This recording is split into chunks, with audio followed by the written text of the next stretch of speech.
శ్రీ అపీతకుచాంబా సమేత అరుణాచలేశ్వరాయ నమః. ఓం నమో భగవతే శ్రీరమణాయ.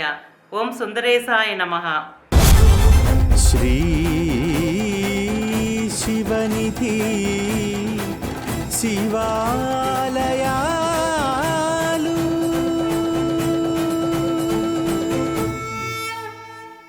అరుణాచల క్షేత్రాన్ని గాంచి కీర్తించడానికి 1000 కన్నులు 1000 నోళ్ళు కూడా సరిపోవు. ఈ క్షేత్ర వైభవాన్ని ఎన్నో ఏళ్ల శోధనతో మరెంతో మంది పరమభక్తుల నిగూఢ ఆధ్యాత్మిక సమాచార సంపదతో భక్తిగా ఎంతో విపులంగా మీకు నివేదించుకుంటూ తద్వారా అందరం తరించ సంకల్పించాము. ఈ అనంత భక్తి ప్రవాహంలో ఒక్కసారి ఆగి తప్పని మనోజీవనోపాధి కార్యకలాపాలతో నిత్యము సతమతమవుతూ తక్కువ సమయాన్ని కేటాయించగలుగుతున్న చాలామంది భక్త సముదాయం కోసం ఇప్పటి వరకు దర్శించుకున్న అనేకానేక అపూర్వమైన మరియు దుర్లభమైన అనంత అరుణాచల క్షేత్ర విశేషాలలో కొన్ని అత్యంత ప్రాచుర్యమైన తప్పక దర్శించుకోవలసిన అతి ముఖ్యమైన క్షేత్ర విశేషాలను ఒకసారి సింహావలోకనం చేసుకుంటే బాగుంటుందనిపించింది. అవేమిటో దర్శించుకుందాం రండి. இடைமதிசூடி கடைமுடிநாதன் போற்றி ருத்ரமூர்த்தி கைலாயமுடையன் எல்லையிலாதான் போற்றி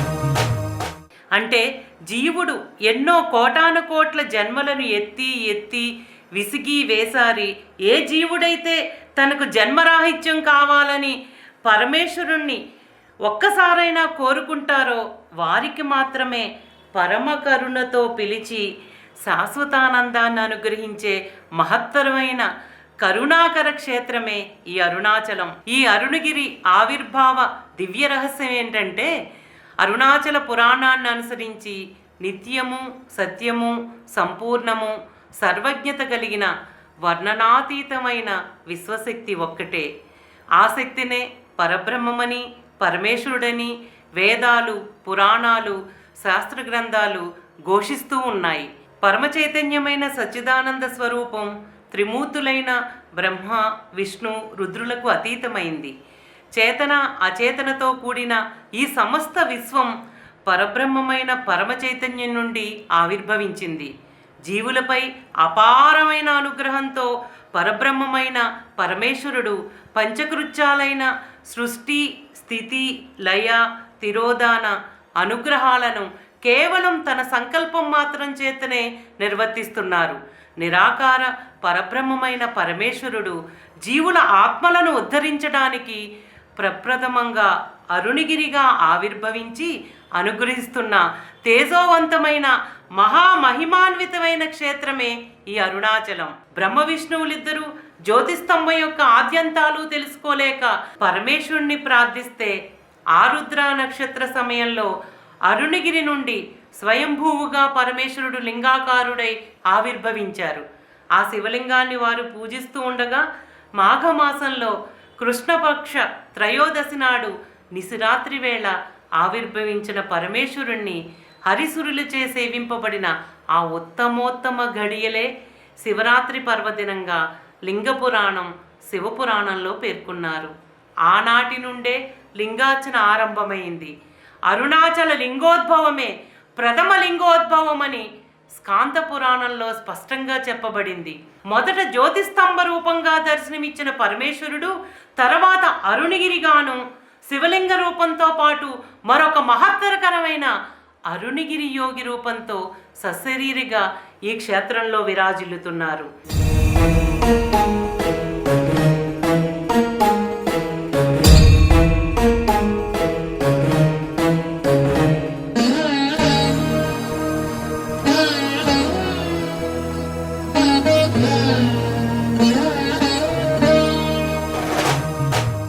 పరమేశ్వరుడు, ఓ పార్వతి, నాలో అర్ధభాగం కావాలంటే ఈ కాంచీపురమునకు దక్షిణాన నెలకొని ఉన్న అరుణాచల క్షేత్రమునకు వెళ్ళి తపస్సు ఆచరించు. గౌతముని ద్వారా అరుణాచల మహిమను తెలుసుకుని తపస్సు ఆచరించు. నీ తపస్సు పూర్తయిన తర్వాత నీ కోరికను తీర్చదును అని పరమేశ్వరుడు చెప్పారు. వెంటనే పార్వతీదేవి గౌతమునితో, ఓ మహాముని, ఇంతమంది మహర్షులుండగా నాకు సహాయం చేయడానికి స్వయంగా మహేశ్వరుడు నిన్ను మాత్రమే ఎన్నుకున్నారు. ఈ అరుణాచల మహిమను మీ ద్వారా వినాలని నాకు ఆసక్తిగా ఉంది. నేను ఈ క్షేత్రంలో తపస్సు చేయుటకు సంకల్పించాను అని గౌతమునితో పార్వతీదేవి చెప్పింది. సమస్త పాపములను పోగొట్టే ఈ అరుణాచల మాహాత్మ్యమును నీకు సవివరంగా వివరించదనమ్మా అని గౌతముని ఇలా ప్రారంభించారు. బ్రహ్మదేవుడు అరుణాచలంలో తన పేరుతో బ్రహ్మతీర్థమును ఏర్పరచుకుని దాని యందు పుణ్యస్నానం ఆచరించి అరుణాచలమును పూజించి తన మోహం వల్ల వచ్చిన దోషాన్ని నివృత్తి చేసుకుని అరుణాచలేశ్వరుని అనుగ్రహంతో తిరిగి తన లోకాన్ని చేరుకున్నారు. మహావిష్ణువు బ్రహ్మతీర్థంలో పుణ్యస్నానం ఆచరించి అరుణగిరికి ప్రదక్షిణ గావించి అరుణాచలేశ్వరుని పూజించి తన తమోగుణాన్ని పూర్తిగా నివారించుకుని లోకములను పరిపాలించే అధికారమును తిరిగి పొందారు. ఒకసారి రాక్షసుల చేత పీడింపబడి సూర్యుడు తేజోవిహీనుడయ్యారు.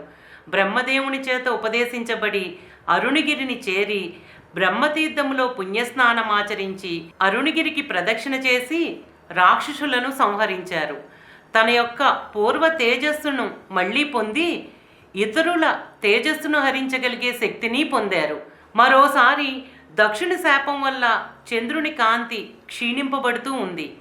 పరమేశ్వరుని ఆదేశం ప్రకారం అరుణగిరిని అర్చించి తన కాంతిని తిరిగి పొంది లోకమునకు చల్లదనమును ప్రసాదించసాగారు అని పార్వతీదేవికి గౌతముని సూర్యచంద్రుల వృత్తాంతాన్ని వివరించారు. పరమేశ్వరుని ఆజ్ఞ మేరకు ఆదిశేషుడు అరుణగిరిని పూజించి కామరూప శక్తిని, అంటే ఏ రూపం కావాలంటే ఆ రూపాన్ని ధరించటం అనే వరాన్ని పొంది భూమి మొత్తాన్ని ధరించే శక్తిని పొందాడు.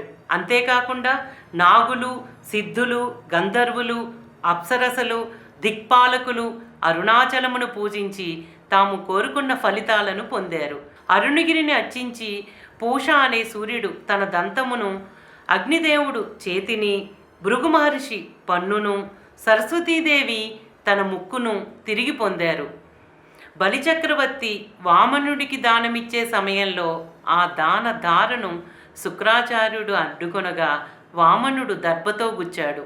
ఆ సమయంలో ఒక కంటిని పోగొట్టుకున్న శుక్రాచార్యుడు అరుణగిరిలోని సూర్యపర్వతంపై కఠోర తపస్సు చేసి దానిని తిరిగి పొందారనే ఈ వృత్తాంతాన్నంతటిని గౌతముని పార్వతీదేవికి వివరించారు. ఈ అరుణగిరి 4 దిక్కులయందు దేవతలు నివసిస్తున్నారు. తూర్పున సూర్యుడు, దక్షిణాన విశ్వామిత్రుడు, పడమర వరుణుడు, ఉత్తరాన త్రిశూలము అరుణగిరిని పరివేష్టించి ఉన్నారు. అరుణగిరికి 2 యోజనముల వరకు ఈ 4 దేవతలు అరుణాచలేశ్వరుని సేవించుకుంటూ ఉన్నారు. అరుణగిరికి ఉత్తర భాగంలో ఉన్న శిఖరంపై ఒక మహావృక్షం ఉంది. దాని నీడ వృక్షము చుట్టూ మండలాకృతిలో చాలా దూరం వ్యాపించి దేవతలకు, మానవులకు ఆశ్చర్యాన్ని కలిగిస్తుంది. ఈ వటవృక్షం క్రింద పరమేశ్వరుడు సిద్ధవేషధారి అయి విరాజిల్లుతూ ఉన్నారు. అష్టదిక్కులయందు అష్టదిక్పాలకుల చేత సదా పూజించబడుతున్న ఈ అరుణగిరి ఆ దిక్పాలకులు ప్రతిష్ఠించిన శివలింగములతో సర్వదా శోభిల్లుతూ ఉంది. బ్రహ్మపుత్రులైన సోననదము ఇక్కడ కఠోర తపస్సు చేసి గంగకు ఎదురుగా, అంటే ఉత్తరం వైపు ప్రవహించే వరాన్ని పొందాడు. పుణ్యనది అయిన వేణానది గిరిని చుట్టూ ప్రవహిస్తుంది. అరుణగిరికి వాయువ్య దిశలో వాయునది ఉంది. ఈ తీర్థములో స్నానమాచరించి వాయుదేవుడు జగత్తంతటికీ జీవాన్ని ప్రసాదించే ప్రాణస్వరూపంను పొందారు. ఉత్తర దిక్కున ఉన్న కుబేర తీర్థములో సౌగంధిక పుష్పములతో హంసలతో కూడిన నిర్మలమైన జలం ఉంది. ఈశాన్యమున గల ఉత్తమమైన ఈశాన్య తీర్థములో పుణ్యస్నానమాచరించి మహావిష్ణువు లక్ష్మీదేవిచే లాలించబడుతూ అత్యంత సుందరుడై విష్ణు పదవిని పొందారు. దీని యందు పుణ్యస్నానమాచరించి నవగ్రహాలు నవపదవులను పొందాయి. అందువల్ల ఈ తీర్థములో స్నానమాచరించిన వారికి నవగ్రహముల అనుగ్రహం లభిస్తుంది. ఈ అరుణగిరికి అన్ని దిక్కులయందు గంగా, యమున, గోదావరి, సరస్వతి, నర్మద, సింధు, కావేరి, శోణనది, మహానది అంతర్వాహినిలై భూమి లోపలనే ప్రవహిస్తూ పాపములను పోగొట్టే తమ తమ శక్తులతో అరుణాచలేశ్వరుణ్ణి సేవిస్తున్నారు. పూర్వము మార్కండేయుడు పరమేశ్వరుణ్ణి ఇలా ప్రార్థించారు: ఓ సదాశివ, దేవాదిదేవ, ఈ అరుణగిరి సమీపంలో ఎన్నో తీర్థరాజములు ఉన్నాయి. ఇవన్నీ కలిసి ఒకే చోటు ఉండుటకు ఉపాయం ఏమైనా ఉంటే చెప్పు అని ప్రశ్నించగా పరమేశ్వరుడు ప్రీతి చెంది ఒక ఉపాయమును సూచించారు. మార్కండేయ, నేను ఆహారమును తీసుకుంటున్న సమయంలో అన్ని తీర్థములు నా యందు రహస్యంగా నిలిచి ఉంటాయి. అందుచేత ఇతర తీర్థములతో పని లేదు. నాకు నైవేద్యం పెట్టిన తరువాత దేవతలతోనూ మునులతోనూ కలిసి నన్ను దర్శిస్తే సర్వతీర్థములను సేవించిన ఫలితం కలుగుతుందని మార్కండేయునికి పరమేశ్వరుడు సర్వతీర్థముల స్నాన ఫలములను తెలిపారు.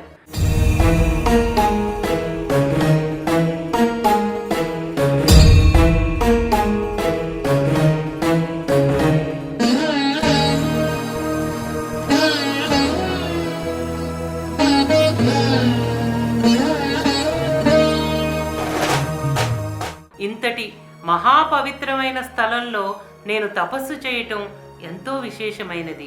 నేను ఇక్కడే తపస్సు ఆచరించి పరమేశ్వరుని అనుగ్రహంతో ఆయనలో ఐక్యం అవుతాను అని గౌతమునితో పార్వతీదేవి చెప్పింది. పార్వతీదేవి అరుణాచలమునకు తూర్పు దిక్కున పర్ణశాలను నిర్మింపచేసుకుని నారచీరలు, రుద్రాక్షలను ధరించి విభూదిని అలదుకొని నిగమాగమములలో చెప్పినట్లుగా అనేక నియమాలతో తపస్సు చేయటం ప్రారంభించింది. ఆమె తపోరక్షణకు సప్తకన్యలు భయంకర రూపాలతో రక్షణగా నిలిచారు. అష్టదిక్కులలో అష్టభైరవులు దుర్గాదేవి కాపలాగా నిలిచారు.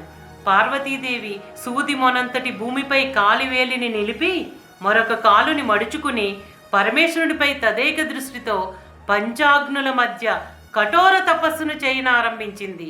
ఈ విధంగా పరమేశ్వరుని కొరకు తపస్సు చేస్తున్న పార్వతీదేవి వద్దకు మహిషాసురుని చేత పీడింపబడుతున్న దేవతలు వచ్చి శరణు వేడుకున్నారు. భయంతో వణుకుతున్న దేవతలను చూసి జగన్మాత వారిని విషయం ఏంటని అడిగింది. అప్పుడు దేవేంద్రుడు ఆమెకు నమస్కరించి ఇలా చెప్పారు: దుష్టుడైన ఈ మహిషాసురుడు పరమేశ్వరుడి వరముల వల్ల వేరెవ్వరిచే జయించుటకు వీలు కాని వాడై అహంకారంతో గర్వితుడయ్యాడు. మేమందరం కూడా అతనికి సేవకులమై భయంతో వేరే గత్యంతరం లేక అతని ఆజ్ఞలను శిరసావహిస్తున్నాము. వాని శక్తి మాటలకందనిది. వాడిని చంపుటకు నీవే శక్తివంతురాలువు అని పార్వతీదేవికి దేవతలతో కూడిన దేవేంద్రుడు విన్నవించుకున్నారు. జగన్మాత వారికి అభయాన్నిచ్చి, ఇప్పుడే వాడిని వధించటం సాధ్యం కాదు, నేను సమయం చూసి వధిస్తాను అని పార్వతీదేవి దేవతలందరినీ ఊరడించింది. మహిషాసురుడు ఒక వృద్ధుని రూపంలో గౌతముని ఆశ్రమంలోకి వచ్చి పరిహాసంగా పార్వతీదేవిని చూసి, ఓ బాల, నువ్వు కోరిన వరుడను నేనే. 3 లోకాలు నా ఆధీనంలో ఉన్నాయి. సర్వభోగములను సమకూర్చగల సమర్థుడిని. నన్ను వరించి నీ తపస్సును సార్థకం చేసుకో. నువ్వు కోరిందంతా తెచ్చి నీ పాదాల వద్ద ఉంచగలను అని చెప్పాడు. మహిషాసురుడు మాటలు విన్న పార్వతీదేవి చిరునవ్వు నవ్వి, ఓ మహావీరా, నేను సాటిలేని బలశాలిని మాత్రమే వరిస్తాను. అనవసరమైన మాటలు ఆపి నీ ప్రతాపాన్ని చూపించు అని అంది. ఆహా, అయితే నిన్ను ఓడించి నా ప్రతాపాన్ని చూపిస్తాను అని పార్వతీదేవిపై లంఘించాడు. తక్షణమే పార్వతీదేవి మహామాయైన దుర్గాదేవిని మహిషాసురుని వధించమని ఆదేశించింది. దుర్గాదేవి తన ఖడ్గ చక్ర ఆయుధములతో వాడి తల నరికేసింది. మహిషాసురుడి తల నుండి కారే ప్రతి రక్తపు బిందువు నుండి మరో మహిషాసురుడు పుట్టుకొస్తున్నాడు. దానిని చూసిన దుర్గాదేవి వెంటనే 2 కాళికాదేవులను సృష్టించింది. వారు మహిషాసురుని రక్తం కింద పడకుండానే వాడి రక్తాన్నంతా త్రాగేశారు. జగద్రక్షణ కొరకు దుర్గాదేవి మహిషాసురుని తలను శూలంతో గుచ్చి పైకి ఎత్తింది. మహాపర్వతం వంటి దుర్గాదేవి ముందు మహిషాసురుడు అశక్తుడై ఆక్రోశిస్తూ తల ఎగిరిపోయి ప్రాణాలను కోల్పోయి నేలకూలాడు. దుర్గాదేవి మహిషాసురుణ్ణి సంహరించిన తరువాత శాంతి రూపిణి అయి మహిషాసురుని శిరస్సును చూసి వాని కంఠమునందు వెలుగుతున్న శివలింగాన్ని గమనించి దానిని పూజించటానికి తన చేతిలోకి తీసుకుంది. రక్తంతో తడిసి ఉన్న ఆ శివలింగాన్ని దుర్గాదేవి పార్వతీదేవి చేతికి అందించింది. ఆ శివలింగాన్ని నీళ్లతో కడగటానికి పార్వతీదేవి ప్రయత్నించగా ఆమె చేతి నుండి ఆ శివలింగం విడువడలేదు. దేవి పరితాపమును చూసిన గౌతముని ఇలా అన్నారు, తల్లి భయపడకు, ఇక్కడ ఒక శిలను నీ ఖడ్గంచే ఖండించు, దాని నుండి పుట్టిన నీటిధారతో స్నానమాచరించు. ఆ జలధార ఖడ్గతీర్థం అనే పేరుతో ప్రసిద్ధి చెందుతుంది. శివలింగంతో పాటు నీవు కూడా ఉండి 1 నెల ఖడ్గతీర్థం వద్ద నివసించు. దిక్పాలకుల చేత పూజింపబడి నీ చేతి నుండి విడివడిన శివలింగమును ఖడ్గతీర్థం ఒడ్డున లోకములను అనుగ్రహించటానికి ప్రతిష్ఠించు. గౌతమముని వాక్కులను విన్న పార్వతీదేవి ఖడ్గంతో తానున్న చోట ఒక శిలను బద్దలు కొట్టింది. ఆ పవిత్రమైన జలధారలో స్నానమాచరించింది. వెంటనే పార్వతీదేవి చేతి నుండి ఆ శివలింగం విడివడింది. ఆ శివలింగాన్ని ఖడ్గతీర్థం ఒడ్డున పార్వతీదేవి ప్రతిష్ఠించి కఠోరమైన తపస్సు చేయనారంభించింది. నలువైపులా అగ్నిని ప్రజ్వలింపచేసి వాటి మధ్యలో తాను నిలిచి సూర్యుని వైపు దృష్టి నిలిపి తపించగా ఆమె దేహం స్వర్ణవర్ణంతో వెలిగిపోయింది. అలా పార్వతీదేవి తపస్సు చేస్తుండగా అరుణాద్రీశ్వరుడు పార్వతీదేవిని చూసి, ఓ దేవి, నువ్వు నిర్దిష్టమైన రీతిలో తపస్సు ఆచరించటం వల్ల నేను సంతృప్తి చెందాను. నువ్వు దర్శించిన ఈ రూపం తేజోమయం. అనేక కారణాల చేత జగత్తుకు మేలు చేసేందుకు నీవు ఈ తపస్సు ఆచరించావు. నా ఈ తేజో దర్శనం చేత నీవింక కోరవలసిందేదీ లేదు. మహిషాసురుని వధించటం వల్ల కలిగిన దోషము ఇప్పుడు నా ఈ దర్శనం చేత సమూలంగా నశించిపోయింది. స్తన్యము కోరుచున్న పుత్రుడైన షణ్ముఖుణ్ణి విడిచి నీవు తపస్సుకు వెళ్ళావు గనక అపీతస్తని అనే పేరుతో ఇక్కడ నా వద్దనే వెలిసి ఉండుము. అరుణాచలేశ్వరుడు అపీతకుచాంబ రూపములతో ఉన్న మనలను అందరూ సేవించి భోగమోక్షములను పొందెదరు. ఇలా మనిద్దరి సాన్నిధ్యం వల్ల సకల మానవులకు సర్వసిద్ధులు సులభంగా లభించుగాక అని పరమేశ్వరుడు పార్వతీదేవితో చెప్పారు. పరమేశ్వరుని మాటలు విన్న పార్వతీదేవి ఆయనకు నమస్కరించి, ఓ దేవదేవా, నీవు పరమ కరుణామూర్తివై మానవులకు దేవతలకు ఇక్కడ తేజోలింగమై దర్శనమిచ్చావు.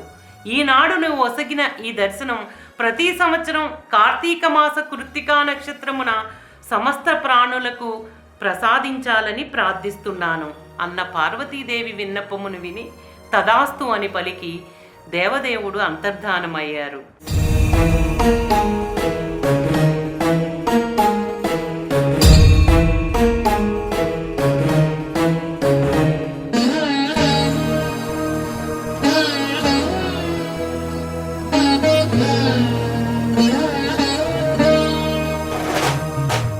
పార్వతీదేవి తన సకులతో కలిసి అరుణగిరికి ప్రదక్షిణ చేయనారంభించింది. మరకతమణితో సమానమైన ఆమె శరీర కాంతి చేత అరుణాద్రి కూడా మరకత ఛాయను సంతరించుకుని అద్భుతమైన శోభాయమానంతో వెలుగొందుతుంది.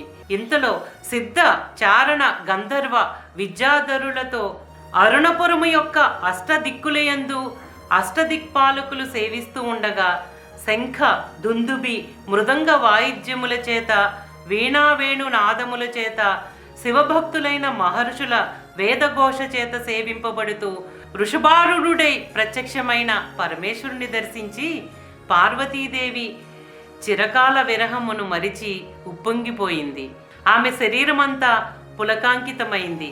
తనకు నమస్కరించి సిగ్గుతో తలదించుకుని ఉన్న పార్వతీదేవిని పరమేశ్వరుడు ఆనందంతో పైకి ఎత్తి తన వామభాగమందు కూర్చోబెట్టుకున్నారు. పార్వతీదేవి సిగ్గుతో ప్రేమపూర్వకంగా పరమేశ్వరుల్లో ఒదిగిపోయింది.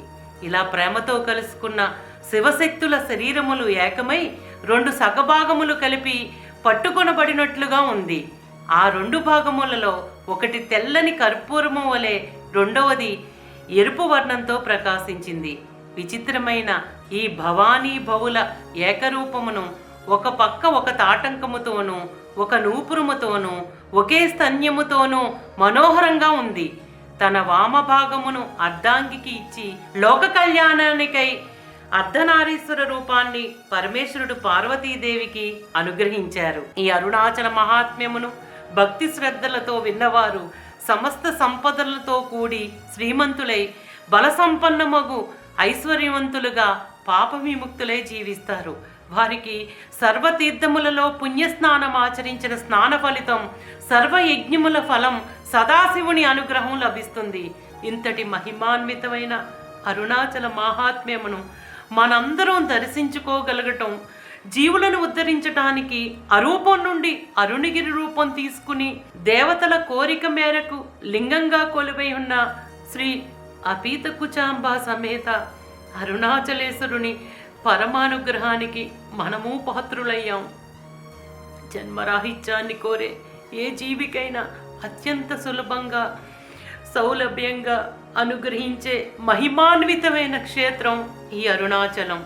మనం ఇప్పటి వరకు దర్శించిన విశేషాలన్నీ అరుణాచల పురాణము నుండి, అరుణాచల మహాత్మ్యము అనే గ్రంథం నుండి సేకరించబడినవి. ఓం నమో భగవతే శ్రీరమణాయ. శ్రీ అపీతకుచాంబ సమేత అరుణాచలేశ్వరాయ నమః. ఓం సుందరేశాయ నమః. ప్రేమతో నీనామమాలించు భక్తుల భక్తుగా బ్రోవు అరుణాచల.